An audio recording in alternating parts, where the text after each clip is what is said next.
Okay, kids, today I'm explaining you your speech and here the main difference between speech and article I'm telling you because आपके syllabus में speech और article दोनों हैं तो आप एक speech को as a article भी लिख सकते हैं और as a speech भी लिख सकते हैं. तो main difference क्या है speech और article के बीच में? That speech में हम क्या करते हैं, हम जितने भी लोग वहाँ पे present होते हैं हम उनको पहले address करते हैं.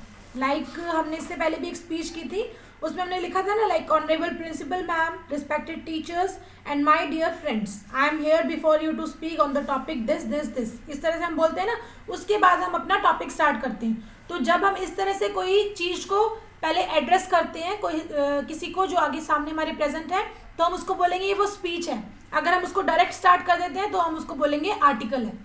ठीक है, आर्टिकल मतलब यू कैन से एसे. आप इससे पहले अपने इंग्लिश में करते आए हैं, एसे बोलते थे उनको कि हम ऐसे ऑफ राइट ऑन एजुकेशन कर रहे हैं या ऐसे ऑफ एयर पोल्यूशन, ऐसे ऑन वाटर पोल्यूशन कर रहे हैं. उसी ऐसे को हम बोलते हैं आर्टिकल. ठीक है, और अगर मैं बोलूँगी कि आपको स्पीच लिखनी है तो स्पीच में आप सबसे पहले सभी को एड्रेस करेंगे, honourable principal ma'am, respected teachers and my dear friends. फिर today I am going to tell this. उसके बाद आप कोई भी स्पीच या आर्टिकल का जो भी मैटर लिखेंगे उसके बाद लिखेंगे. The difference between both are these only. अगर आपको मैं करवा रही हूँ स्पीच और मैंने पेपर में दे दिया कि आप आर्टिकल लिखो, तो आर्टिकल में आप सिर्फ ऊपर की लाइंस डिलीट कर देंगे और रेस्ट विल रिमेन सेम. ठीक है, लाइक स्पीच में स्टार्टिंग हो गया और एंड हो गया थैंक यू के साथ, और आर्टिकल में कुछ भी नहीं होता है, आर्टिकल डायरेक्ट स्टार्ट हो जाता है.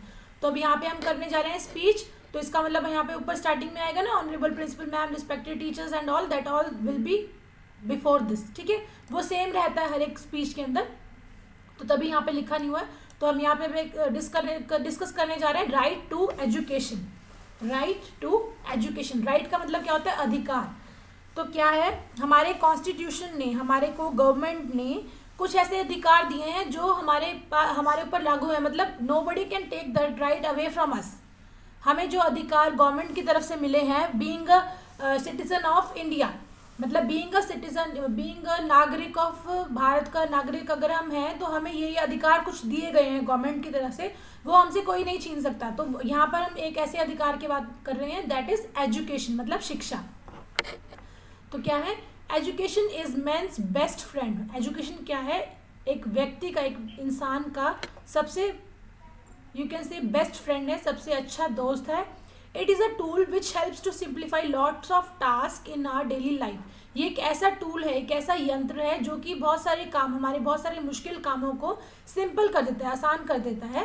Then it is required at every stage, so everyone must be educated. और क्या है, जो एजुकेशन है वो हर एक स्टेज पर रिक्वायर्ड है, हर एक हमारे, यू कैन से हमारी लाइफ के हर स्टेज पर, हर लेवल पर जरूरी है. रिक्वायर्ड मतलब ज़रूरी है, तो इसलिए every one must be educated. तो इसलिए कहा जाता है कि हर किसी को एजुकेटेड होना चाहिए. आगे क्या है, right to education is an effort by government so that people may attain basic education.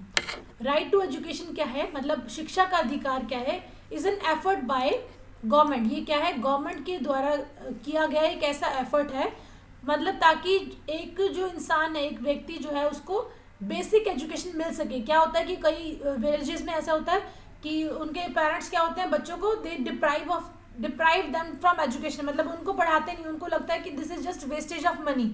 उनको लगता है कि दैट शिक्षा is not required, study is not required, तो वो बच्चों को पढ़ाते नहीं है.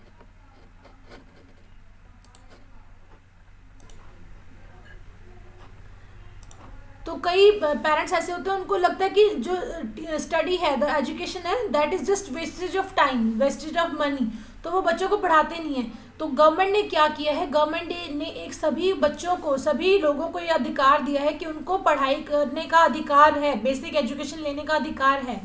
The basic provision of right to education is to provide free and compulsory education up to 14 years of age. मतलब ये अधिकार बच्चों से, किसी भी, चाहे लड़का या चाहे लड़की, उनसे कोई भी नहीं छीन सकता.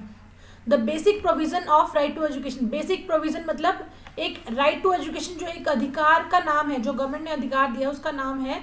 उसका मेन प्रोविजन क्या है, मतलब मेन उसका एजेंडा क्या है, is to provide free and compulsory education up to 14 years of age. इसका राइट टू एजुकेशन का मतलब क्या है कि ताकि हर एक बच्चे को, मतलब 14 साल की उम्र तक हर एक बच्चे को फ्री और कंपल्सरी एजुकेशन मिले. जैसे आपने सुना हमारा स्कूल प्राइवेट स्कूल है और कई गवर्नमेंट स्कूल्स होते हैं ना, तो उनमें फीस बहुत ज़्यादा कम होती है, you can say 2 rupees 3 rupees and it's even very very less, तो anybody can afford it to pay. Normal person जो है, जो कोई काम भी नहीं करते, तो वो भी इजीली उसको पे कर सकते हैं। और कई स्कूल्स में बिल्कुल भी पे नहीं होती, बिल्कुल फ्री होता है, फ्री ऑफ कॉस्ट एजुकेशन दी जाती है। तो ये गवर्नमेंट की तरफ से सर्विस प्रोवाइड की गई है ताकि 14 साल तक के बच्चों को हर तरह की एजुकेशन मिल सके। The another provision states that a child would not be detain due to failure until board exam. और इस राइट टू एजुकेशन के अंदर एक और प्रोविजन मतलब रूल्स लिखे हुए ना। फर्स्ट रूल है कि 14 ईयर्स तक तो आपको एजुकेशन मिलेगी, nobody can stop you. Second rule क्या है इसके अंदर, that a child would not B detained का मतलब क्या होता है, मतलब उसको पढ़ाई से वंचित नहीं रखा जाएगा या फिर उसको फेल नहीं किया जाएगा due to failure until board exam. मतलब जब तक बोर्ड एग्जाम नहीं होते, जैसे 10th क्लास आपके बोर्ड की होती है, 10th क्लास में आपको बोर्ड के एग्जाम देने होते हैं ना, CBSE बोर्ड के होते हैं आपके एग्जाम। तो उसमें क्या होता है कि उससे पहले मतलब 9th क्लास से पहले आपको, अगर आप फेल भी हो जाते हैं तो भी आपको क्लास में पीछे नहीं छोड़ा जाएगा। कई बीच में केसेस ऐसे होते थे कि अगर बच्चा फेल हो जाता था तो वो क्या करते थे, बच्चे सुसाइड कर लेते थे कि मैं कैसे अपने पेरेंट्स को फेस करूंगा या फिर मैं कैसे अपने फ्रेंड्स को फेस करूंगा और कैसे मैं छोटे बच्चों के साथ बैठूंगा। तो इसलिए गवर्नमेंट ने ये रूल निकाला था कि आप 9th क्लास तक बच्चे को फेल नहीं कर सकते।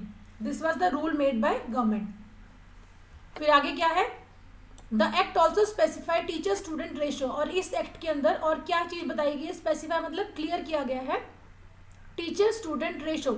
टीचर स्टूडेंट रेशियो मतलब एक क्लास में कितने बच्चे और कितने टीचर होने चाहिए। मतलब ऐसे नहीं होगा कि एक टीचर दे दी और आपके पास, और फिर उसके बाद उनके सामने 100 बच्चे हैं, तो a teacher can't handle alone 100 kids ना, तो उसके लिए बहुत ज़्यादा मुश्किल हो जाएगी और बच्चे भी इजीली उनको ग्रास्प नहीं कर पाएंगे। तो टीचर स्टूडेंट रेशियो गवर्नमेंट ने डिसाइड किया, that is almost I think 1:30 या फिर 1:24 गवर्नमेंट की रेशियो है कि एक टीचर के साथ 24 या 30 से ज़्यादा बच्चे नहीं होंगे।